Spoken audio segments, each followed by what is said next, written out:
Io ho ereditato questa amministrazione in cui noi siamo, diciamo, in maggioranza e quindi in collaborazione con il sindaco. Ci sono delle cose da mettere a punto, non è come è scritto infuriato, non sono assolutamente Invece bello infuriato, sorridente. però Sì, stamattina si beh, subito. sono decisamente convinto che bisogna avere un confronto sulle linee, quantomeno su alcune linee guida dell'amministrazione. Dopo le dichiarazioni infuocate della scorsa settimana, il segretario veneto della Lega Tony Darè prova a disinnescare la miccia della possibile rottura tra il suo partito e il sindaco di Venezia Luigi Brugnaro.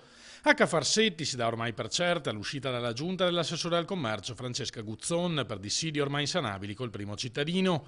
Incomprensioni che sarebbero solo la punta dell'iceberg di un malumore diffuso tra i leghisti veneziani.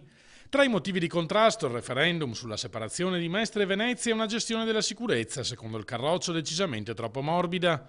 È vero che ho chiesto un incontro chiarificatore, puntualizza Darè, ospite in mattinata a Sveglia Veneti, ma Brugnaro resta un alleato. Penso che un sindaco debba poi ha anche i suoi equilibri interni e quindi ha le sue cose da fare. Io l'ho fatto il sindaco, quindi so come funziona il meccanismo. Però qualche puntualizzazione, qualche nostro pensiero sia giusto e doveroso farlo con un confronto naturalmente tra persone per bene e persone che vogliono amministrare una città bellissima, credo la più bella del mondo.